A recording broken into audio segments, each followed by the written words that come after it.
Yo, slow budget. Once again. Uh, yeah. Good morning, everybody. Today's date is March 15th, 2023, and it is a Wednesday. March 15th, so you know what that means. Today is the Ides of March. Beware the Ides of March. For those that don't know, that is from Julius Caesar, Shakespearean play. Julius Caesar actually died today on March 15th, back in what, I don't know, 44, AD or whatever it is. But anyway, supposedly, Caesar went to like some soothsayer, fortune teller, and a month before, fortune teller kept on, beware the Ides of March. And typically, Ides of March is the middle, new moon, middle of the month. So he kept telling him to beware the Ides of March. So that's where that saying comes from. And it's now known as, watch out, beware. So anyway, Caesar got set up by the other senators because Caesar's head was so big, he was going to declare himself emperor of Rome, and they all thought that that's just too much power. So they all lured him into the Senate, and they all stabbed him. And the famous thing is, even his best friend Brutus walked up and stabbed him. So you get the famous "et tu, Brute," and you too, Brutus. So, and that's also a term now mean to like backstab by your friend, "et tu, Brute." So, just a little bit of fun facts right there on the March 15th, the Ides March. Man, lot to talk about today. So I'm just gonna get into it. I'll probably move some topics on to tomorrow if this gets to about 12, 15 minutes. So took the day off yesterday. Like I said, my kids are on spring break, so we went to go see Scream. I'm not gonna give no spoilers, but it was a good movie. It was a good movie. It did what it was supposed to do. You know what I mean? It was exciting. If you're into like who's, like the who did it, who done it, and it was. I'm not gonna like I said, I don't want to give no spoilers. I'm not gonna talk too much about it, but I grew up watching Scooby Doo. Watched almost every Scooby Doo there is, so I feel like I'm pretty good at solving who did it. I can watch a Scooby and right away know who the killer is, or who the not killer, but who the person behind the mask is. This one, so you pretty much take the same context when you go watch a movie like Scream. You see the characters that are already involved. You see the new characters that entered, and you're kind of like, oh, okay. And like the last Scream had me get like, oh man, I was wrong like all the time. So that's what I like about this Scream. Once you think you got to figure it out, they're gonna do, the new twist, the new twist. So this movie doesn't disappoint. There was so much though, the comedy though. Oh my gosh, Scream. I mean, it's not a scary movie. It's basic. It's a whodunit, yes, but it's not scary at this point. It's more comedy than anything. Just like Chucky and them turned out to be. Yeah, the first one they tried to make it dark, but it turned out to be just a comedy, and that's how this one is. Just oh my god. I mean, we've watched enough movies. It's 2023. When you hit the killer, keep hitting them. That's all I'm going to say. They always do that one hit and run, and then, of course, the guy gets back up, and he's chasing you. I know they got to make a movie, but, I mean, come on. It's 2023. When you hit the killer, you keep hitting him. That's all I'm going to say. But Scream was a good movie. I know my buddy Jake will be in to talk about it, because I know he's been waiting for months to go see this, so I'll be looking forward to that. Let's see what else is going on. Man, what is up with the Raiders? Oh my gosh. I mean, I know I talk about them a lot because I don't, I'm not a Raider fan. I'm a Steeler fan. So Steelers and Raiders had that history in the 70s of just, going at it. So grew up, couldn't like the team. So anyway, I kind of feel for Raider fans on this one. I don't know what their GM is all about. I mean, let's put this in perspective. They haven't won since what, 83 maybe? Super Bowl 83, I remember. So, I mean, they have not even made playoffs that often. So they have gotten a lot of good draft picks over the years, and they just can't put it together. Like, let me give you, for instance, look at the Jets, what the Jets did. They suck. They've got all these new draft picks. They're getting a quarterback, and it looks like they're going to be a tough team next year. The Raiders cannot do that. They have had number one picks. They've had top picks. And for some reason, they just blow it. I mean, I don't know what else to say. They get rid of all these good players. So now they bring in a quarterback. They sign Jimmy G, which again they're known for signing They're known for signing players, I should say, deep into their careers. They've done it over and over again. They've had Jerry Rice, all these guys always at the end of their career. So they have a reputation of that. I don't know if it's just they're interested in selling tickets, jerseys instead of winning, but they have a history of signing guys. So they got Jimmy G. Okay, I don't know what he's accomplished. He hasn't accomplished really anything yet, but they signed him, okay?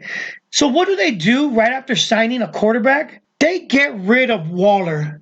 For fantasy purposes, one of the best tight ends in the league, top 5 easily for fantasy tight ends. So here you got a big target, a guy that can catch the ball, signs of looking good. I pick Waller in my leagues, and you trade him for like a 3rd round pick. And I'm thinking like, oh my God, I don't know what they're doing. I'm a big Josh Jacobs fan. I've been saying that since his rookie year. I invested heavily in him, sports card wise, fantasy football. Josh Jacobs, I get him as often as I can. So I am a big Josh Jacobs fan. And even he was like, on Twitter, like, shit sad for real. You know what I mean? Just man, I don't know. I feel for you guys. I don't know what the organization has planned, but man, how you get rid of Waller, that's crazy. So let's move on. Anybody out there watching the World Baseball Classic? Man, this thing is exciting. This World Baseball Classic is exciting. Looks like USA and Mexico should advance. I mean, on paper, they should advance. The other day, USA played Canada, and you kind of feel for it. It was almost like Dream Team all over again. Canada put in a 19-year-old, we could say rookie, They put him up against a mad USA team because USA had just lost the night before to Mexico. And so this team is upset, and this 19-year-old kid has to face some of the best batters in the major leagues. Trout, hit a home run, and man, it was not nice. USA put up 9 runs in the first inning, and me and my son are watching it like, ouch, like.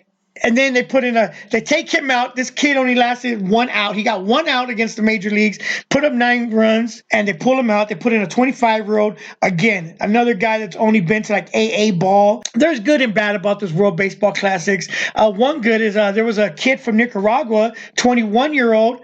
He was only 5'9", so I listened to a lot of radio too, and they were saying that's probably how he got past all these scouts. But he ended up striking out the side, and we're talking about I forgot who it was, but it was 3 major like all-star players, and he struck all 3 out right after the game. Detroit Tiger scout was in the building, signed him right there. So I mean, that was beautiful. That's what this is about. Yeah, you gotta feel bad for the 19-year-old, but hey, he had his chance, and I mean, he's gonna have more chances. I mean, this is not his career's ended. No, he's gonna get plenty of chances, but it was still good. So man, some of these groups, Group A, looks like Cuba and Italy are leading, but all 5 teams are 2-2. So more games to go. That could all change.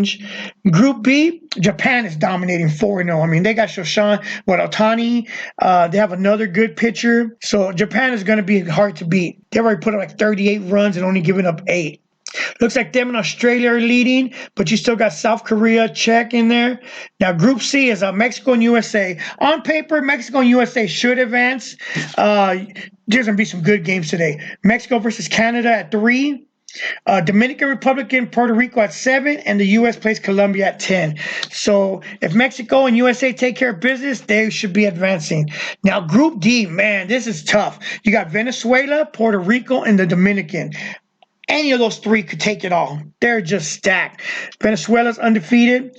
And so there's a big game today at 7. Dominican Republic versus Puerto Rico.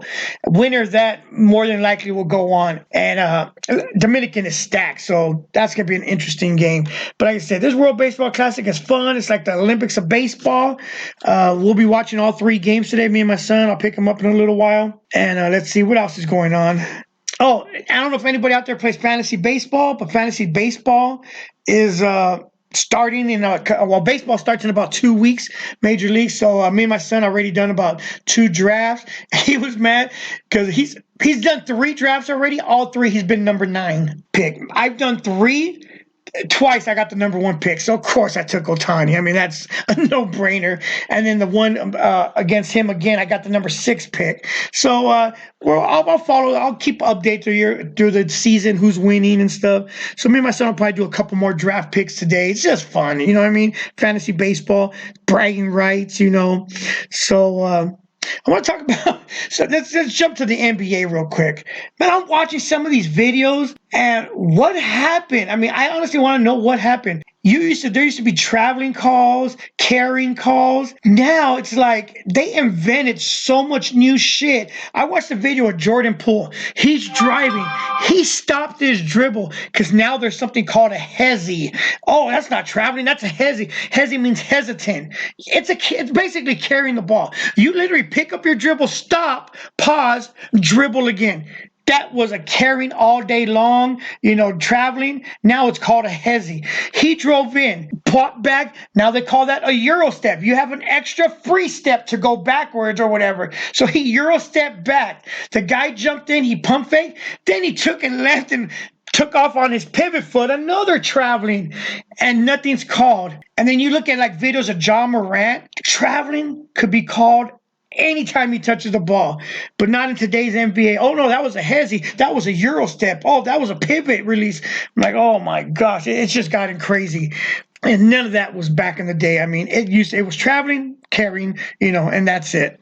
One last thing I want to discuss today was the Oscars. And honestly, I don't know who even watches the Oscars, why anybody would want to watch the Oscars.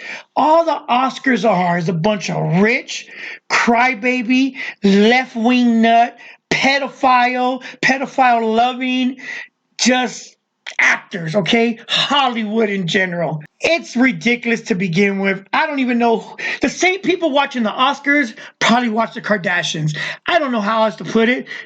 Why would anyone want to watch the Oscars? So I guess there was an uproar because Jamie Lee Curtis won Best Supporting Actress over Angela Bassett. And I'm like, who cares? Nope, but not America. Oh, Angela Bassett should have won. She played a good role in Black Panther or whatever. And most of the people, and then it starts saying, oh, she should have won because she's black and this and that. And I'm like, I guarantee you, almost every single person complaining about Angela Bassett not winning never even saw whatever movie Jamie Lee Curtis was in. I can't even tell you the movie, nor do I care. And so it boils down to like, people just get so involved in the craziest shit, craziest drama. And another thing about the Oscars, about Jamie Lee Curtis's speech, is her speech was given supposedly with the he, they, she, him pronouns, which is another stupid shit that's nowadays invented. Guess what? This little kid from that maybe a Kindergarten Cop movie said it the best. Boys have a penis, girls have a vagina. There's no he, they, she, them, her, cubicle, whatever, to the third cube. I am a this, that. I don't, you know, you're a guy, you're a girl. I don't know how else to put it. So the funny part is she said she gave that speech in honor of her daughter. Wait a minute. You just admitted she's your daughter, so she's a girl, right? Okay, I just wanted to get that clear. She even admitted to herself that her daughter's a daughter. But yeah, it's ridiculous, these pronouns and zing, zang. You don't even know what the hell the new pronoun of the day is. So again, these Oscars are a joke. I don't know who's watching. The only thing I know I would watch about the Oscar was the monologue of Chris Rock. Whoever the announcer was, I would watch it a day or two, a week later, their speeches and stuff, because it's comedy and I love comedy. But other than that, I could give a rat's ass about the Oscars. And again, I don't even know what type of people are still watching the Oscars. So let's see. It's a busy Wednesday. I got a lot of work to do today. I was able to get everything in today that I want to talk about. So I'll put on Snapchat and Instagram for some anonymous questions I'll answer tomorrow and Friday. And with that, you guys have a great Wednesday, and thank you guys for listening, and I'll talk to you tomorrow. Burn one. Yo. Slow budget. Once again.